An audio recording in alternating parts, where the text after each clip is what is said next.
are basically biopolymers which are made up of monomeric units known as nucleotides.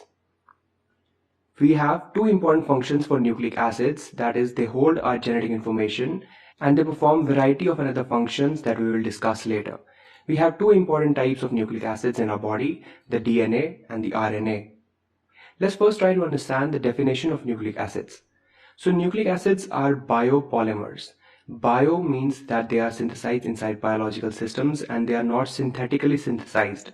They are polymers, which means they are made up of repeated units called as monomers, which in this case are nucleotides. Now take this example. We have many different types of biopolymers in our body. One of them are the proteins.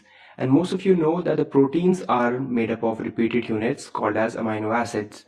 Similarly, nucleic acids are also important biopolymers in our body, which are made up of repeated units which are known as nucleotides. So the next important thing is to understand the basic structure of a nucleotide, which will help us to understand the structure of nucleic acids in detail. Now this is a simple diagram explaining the structure of a nucleotide. As you can see, the single nucleotide is made up of three important groups: the phosphate, the sugar, and the nitrogenous base. And these groups are attached to one another by bonds, which we'll discuss later.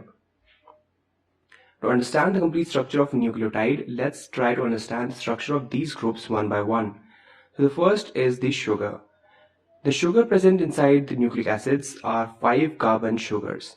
Now most of you know the 6 carbon sugar present inside the body, and most important of them is the glucose.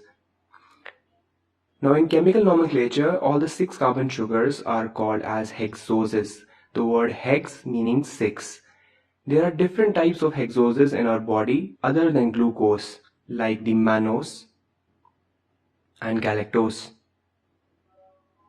Similarly, 5 carbon sugars are called pentoses, the word pent meaning 5.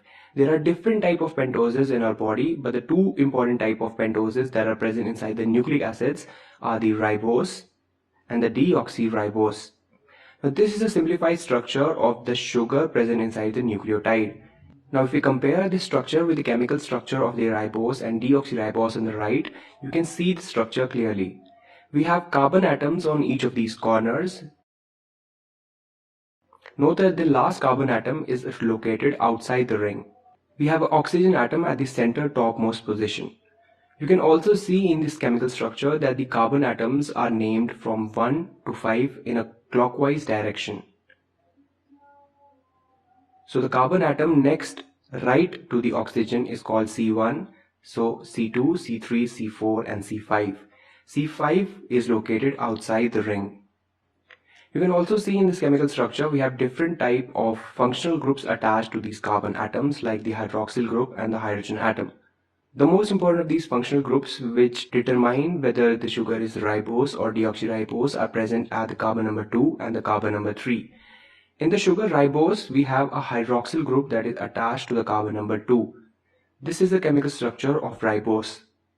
Now if you compare this structure with the structure of deoxyribose, the only major difference is at carbon number 2 that the carbon number 2 contains only a hydrogen atom and not the hydroxyl group. So the resultant sugar is called a deoxyribose.